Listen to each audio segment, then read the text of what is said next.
Pastor Genesi, por gentileza. Pastor Genesi estará pregando a palavra do Senhor. Fica ligado no que Deus vai falar contigo agora. Deus quer falar com você. Deus quer que você ouça a sua voz. A paz do Senhor, irmãos. Convido a todos, por gentileza, a se colocarem em pé. Abra sua Bíblia, por favor. Evangelho de Jesus Cristo, segundo escreveu São João. O capítulo é o de número 3.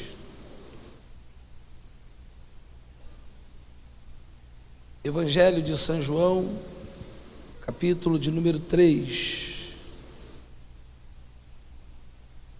Quem achou, diga amém. Quem não achou, diga espere. Eu espero.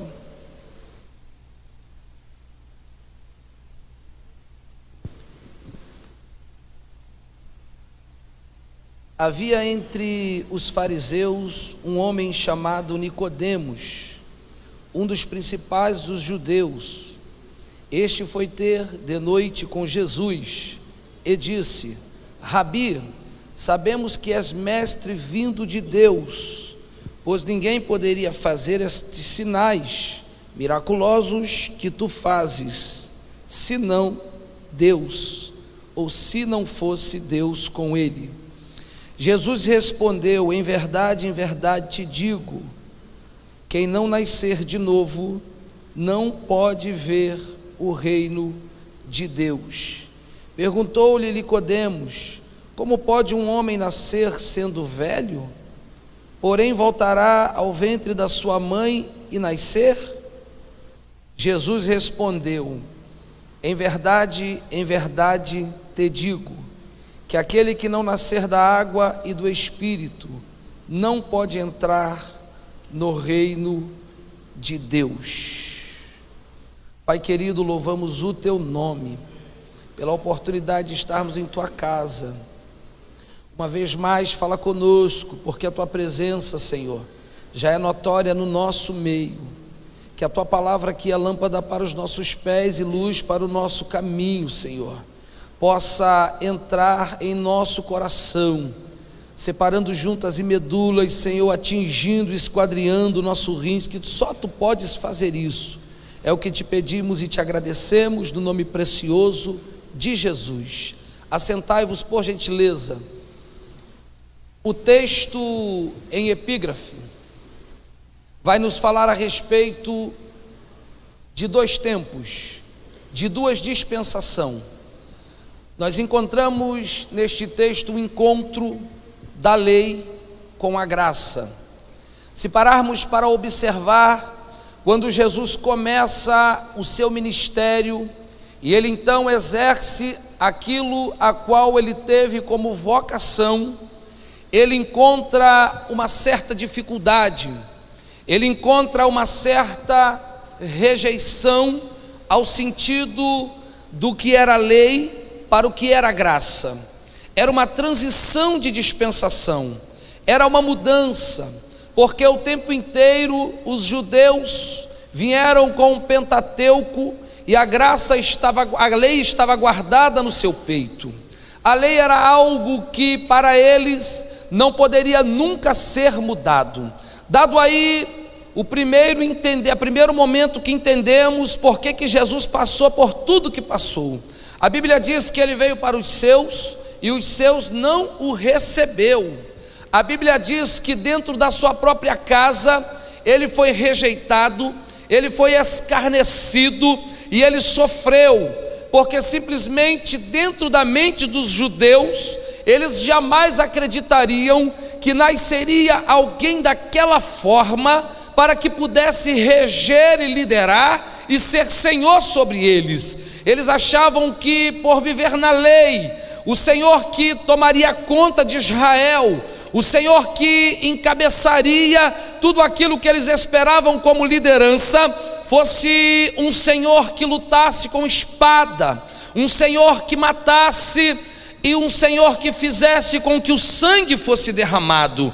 Eles esperavam um Messias que pudesse reinar com braços de ferro, um Messias que pudesse dominar as outras nações, impondo a sua lei e fazendo com que todos se rendessem a eles. Só que o que eles não interpretavam direito era o que o profeta Isaías já dizia, e ele falava que o menino vos nasceu, e um nome assim vos deu, e o principado estava sobre os seus ombros, e ele será chamado Maravilhoso, Conselheiro, Deus Forte, Pai da Eternidade. Mas o último título que o profeta messiânico dá a ele é Príncipe da Paz. Israel esperava guerra, mas agora quem se apresenta é um Deus de paz. Israel esperava luta, mas agora quem se apresenta é um Deus de paz. Israel queria resolver com a força do seu braço, mas agora vem um Senhor dizendo: eu resolverei, mas não vai ser por força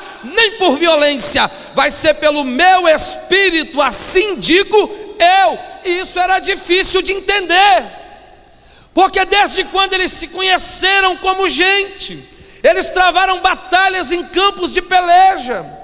Para analisar e para olhar a história de Israel, era uma história de pelejas ganhas com espadas, com lanças, com escudos e com cavalos. Mas só que o Jesus que vir agora para ser o Messias da dispensação da graça, ele não resolveria do jeito humano. Bata no ombro de quem está ao seu lado e diga: não é do teu jeito que vai ser resolvido. Diga: mas vai ser do jeito dele. Diga: não é da tua forma que vai vir a solução, mas é da forma dele. Não é com o teu intelecto e com o teu raciocínio humano e com o que você acha que tem que ser, não. É do jeito dele. Sabe por quê? Eu e você não sabemos de nada, ele sabe de tudo. Como assim? Porque antes que se fizesse dia, ele já era, e não há quem possa fazer escapar das mãos dele. Se você deixar ele operar, eu te afirmo, ninguém impedirá o que Deus tem para você. Basta você confiar e colocar na mão dele. E Jesus começa o seu ministério em cima de um cavalo? Não, em cima de um jumento.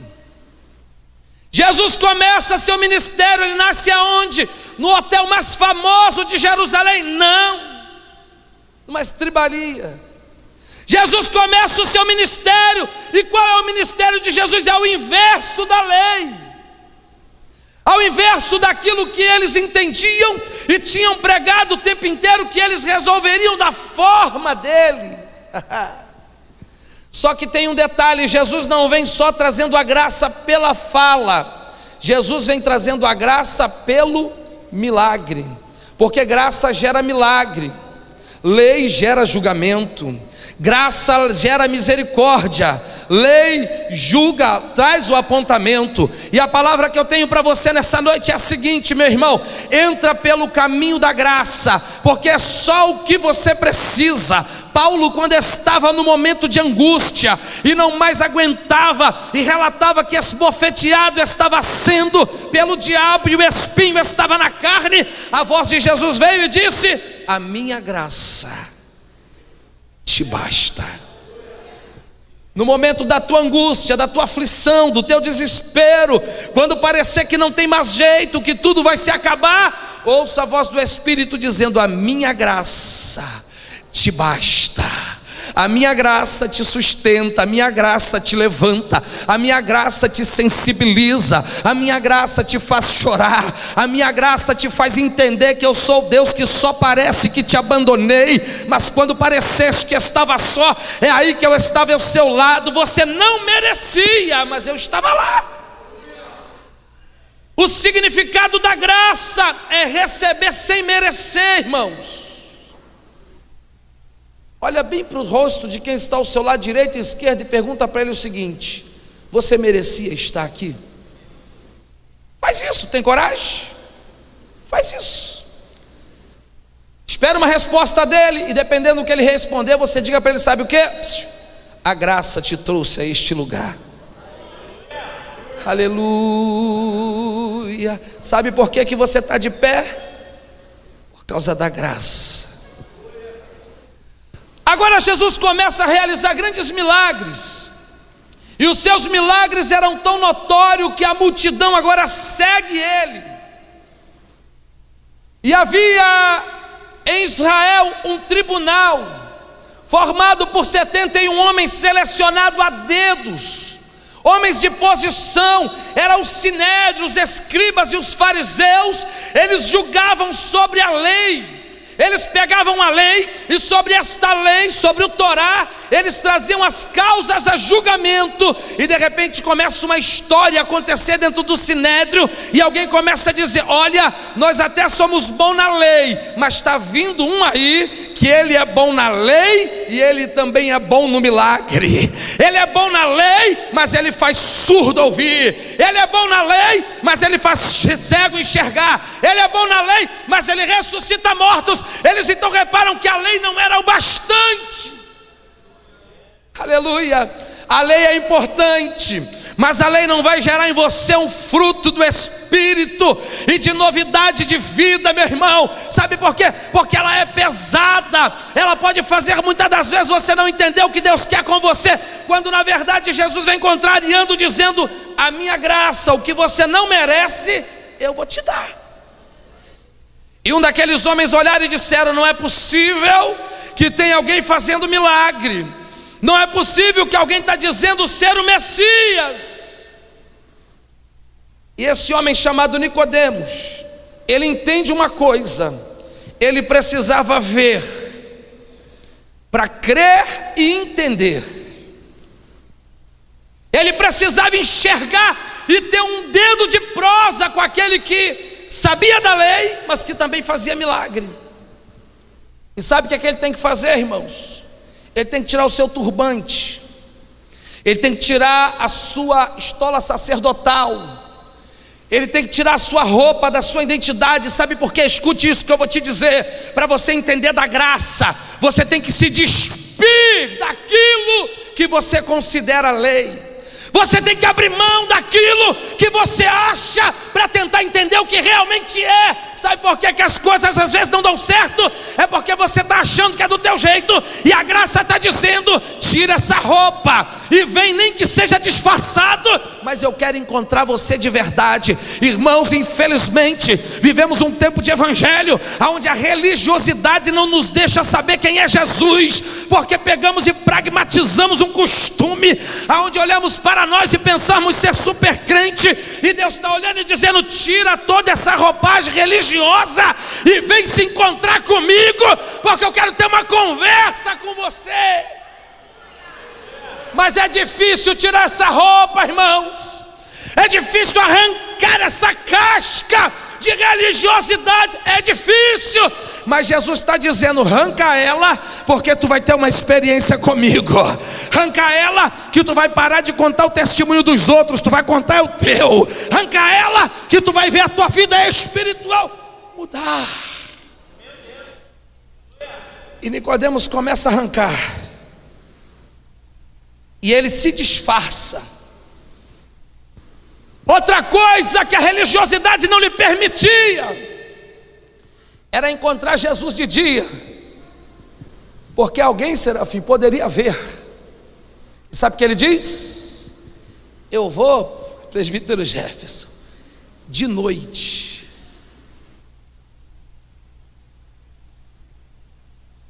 Sabe o que ele está dizendo?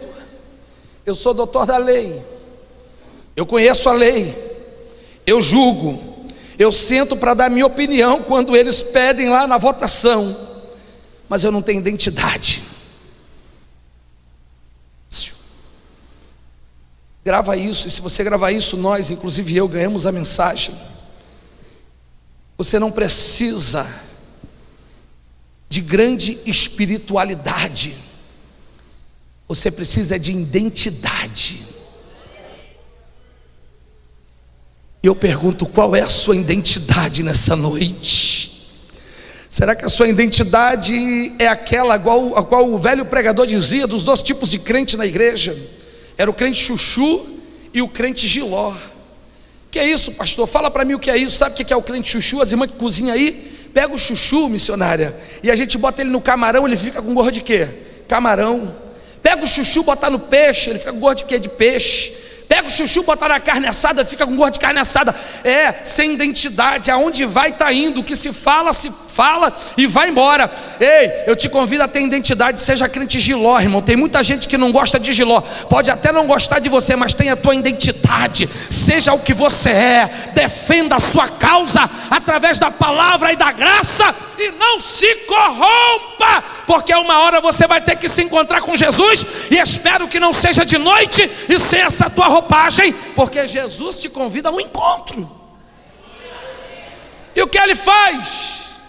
De noite, quando vier, ele bate de frente com Jesus, começa um diálogo da lei com a graça. E aí a lei começa a dizer a Nicodemos: ninguém poderia fazer milagres como tu fizeste até hoje. Alguma coisa diferente em você tem. Aí Jesus olha para ele e diz o seguinte: é preciso nascer de novo. Mas como é que posso nascer já sendo grande? Não é voltar ao ventre, ele nascer é nascer da água e do Espírito, é nascer da palavra e da sensibilidade da presença de Deus, é nascer da palavra e de entender que você não anda sozinho e tem milícias de anjos acompanhando você aonde você vai. É nascer da palavra e nascer daquele toque, daquele arrepio, daquela lágrima. E você olha o que é isso? É a presença de Deus, que hoje eu posso ter vindo para cá e as minhas panelas até podem estar vazias, mas a presença de Deus, ela me enriquece, porque o toque da graça me eleva a uma nova dimensão. E Jesus então completa dizendo: quem não nascer de novo não entra no reino dos céus.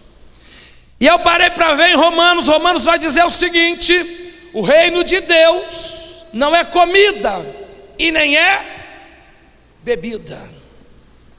Sabe o que a palavra quer dizer quando ela diz que o reino de Deus não é comida, não é bebida? O reino de Deus é muito além daquilo que você pode enxergar com seus olhos naturais.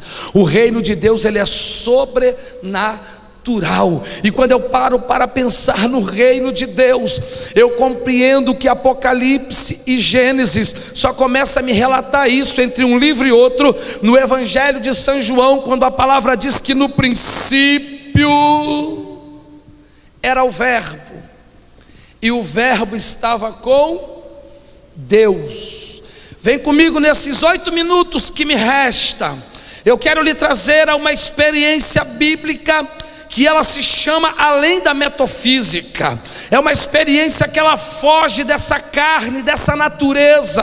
O que isso quer dizer? Eu quero dizer que antes do Gênesis acontecer, já existia um reino, e este reino, ele já estava sendo regido pelas mãos do Todo-Poderoso. E eu paro para pensar e para analisar que reino era esse. Primeiro, nós que viemos da monarquia e estudamos um pouco de história, para ter reino é necessário ter algumas funções, alguns agrupamentos e algumas classes para que um reino seja considerado. A primeira que eu quero dizer: para ter reino é necessário ter exército. Se não tem exército, não tem como ter reino, porque um reino tem que ganhar grandes batalhas. E a Bíblia vai ser muito simples quando ela vai dizer que Jesus, ele vence a tentação, e quando ele vence a terceira, que o diabo foge, desce um exército de anjo para servi-lo. Esta palavra vai nos arremeter ao Salmo 91,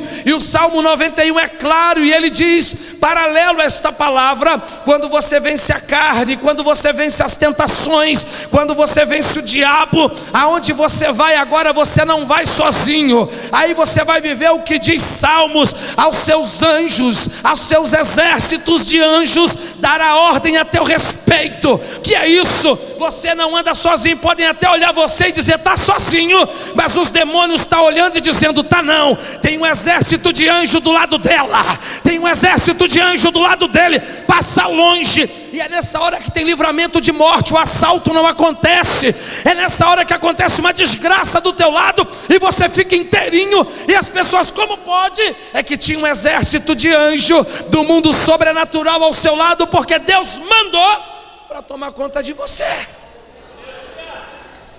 Segunda coisa de um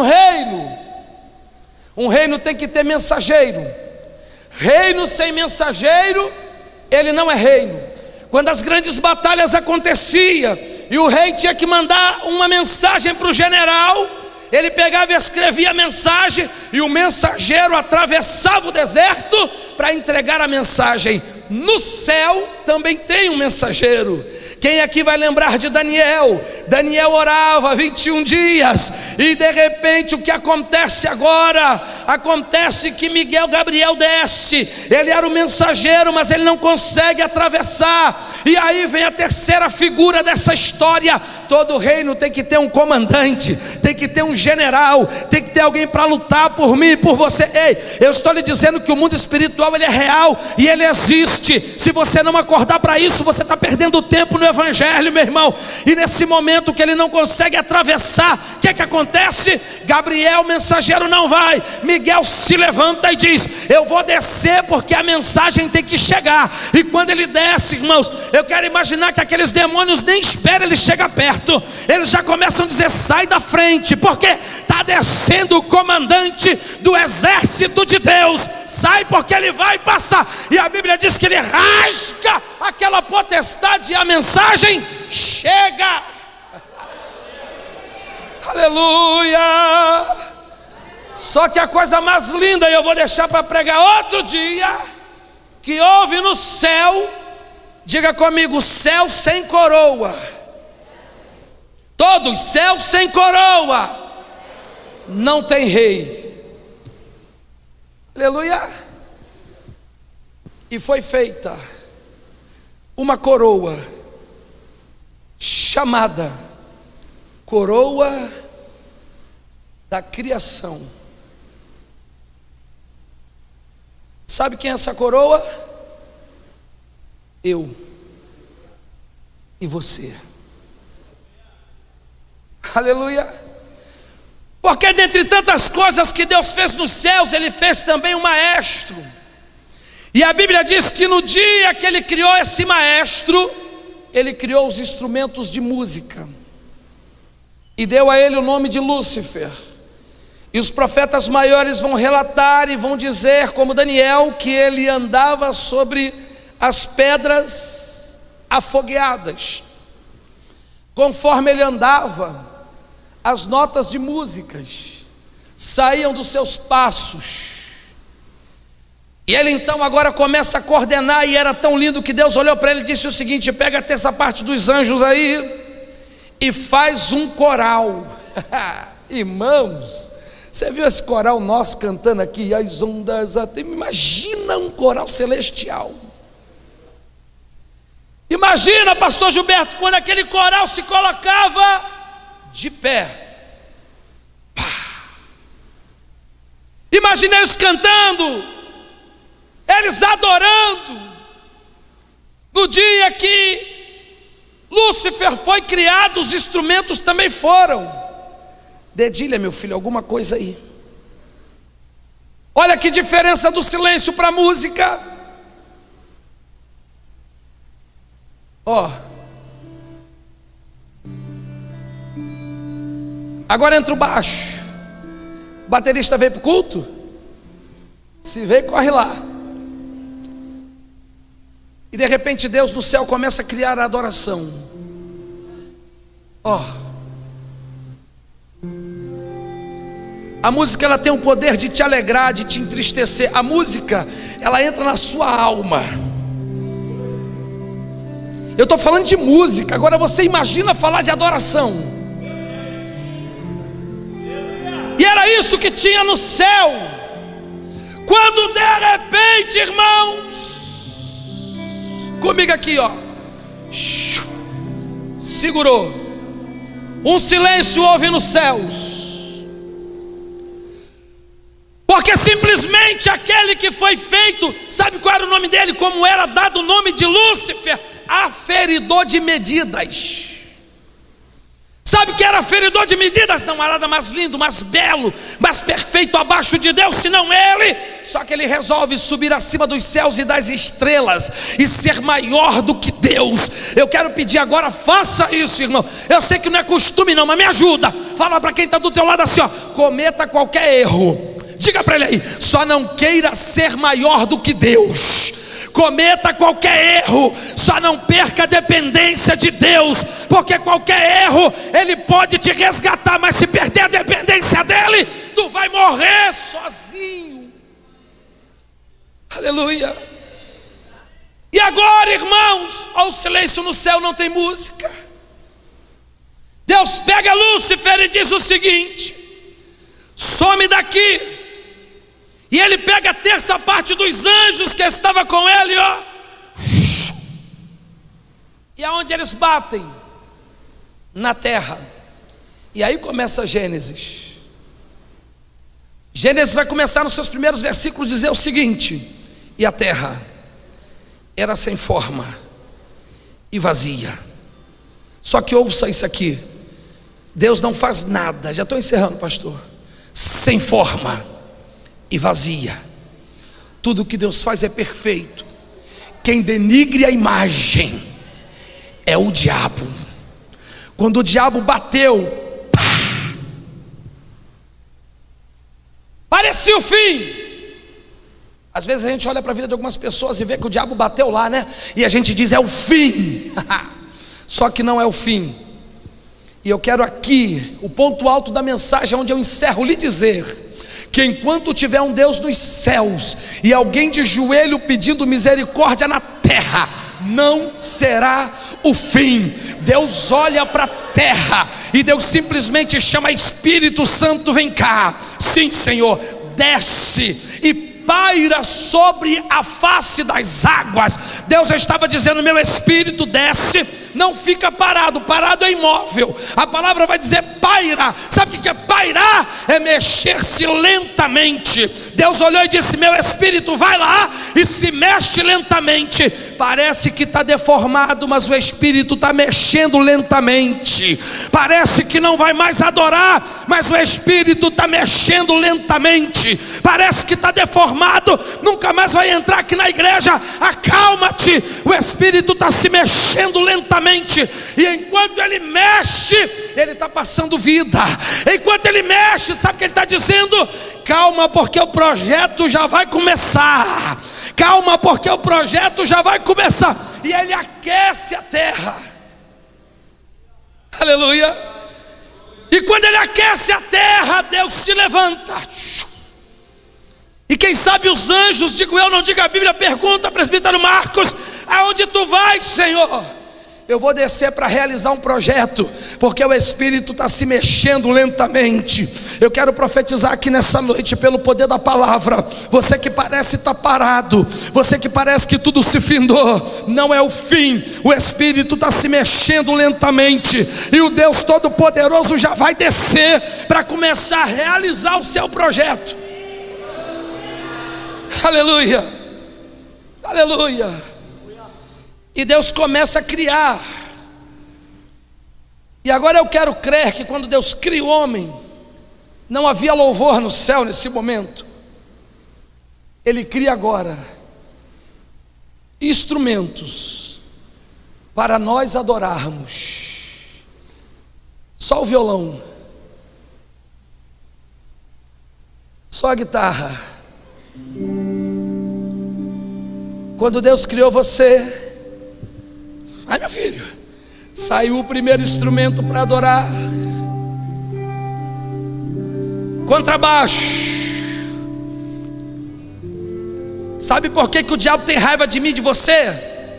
Porque ele não pode mais fazer isso, e eu e você podemos.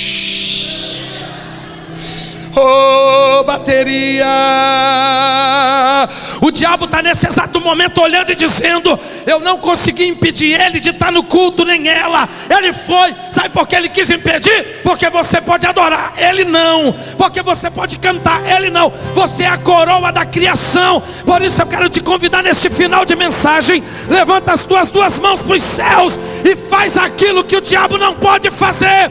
Abre a tua boca para adorar.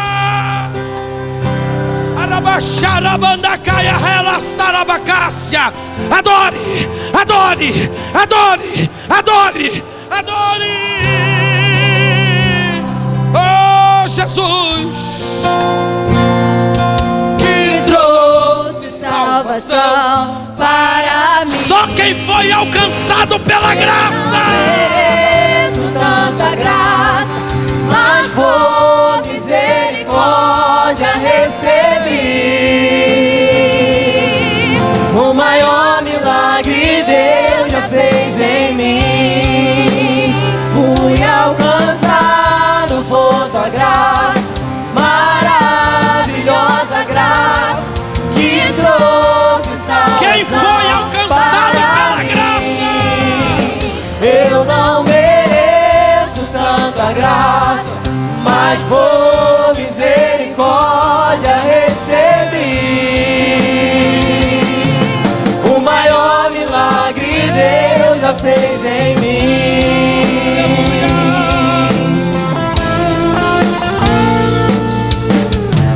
Eu quero falar com você agora, que por algum motivo parou de congregar em uma igreja, que por algum motivo você se afastou da graça. A graça hoje te alcança. Você não veio aqui por obra do acaso. Você veio aqui para ouvir Deus lhe dizer que você é obra da criação. Aonde estão as pessoas afastadas da igreja, ou que ainda não aceitou a Jesus? Pelo poder da palavra, em nome de Jesus, eu te digo: levanta e vem aqui à frente, porque eu vou orar por você. Você que há muito tempo precisa reatar a aliança. É noite de reatar a sua aliança. É noite de voltar ao primeiro amor. Onde está a primeira vida para Jesus? Fomos alcançados. Sai do teu lugar e vem, que nós vamos orar por você. Aleluia. Fui alcançado por tua graça, maravilhosa graça que trouxe salvação para mim. Eu não mereço tanta graça, mas por misericórdia recebi.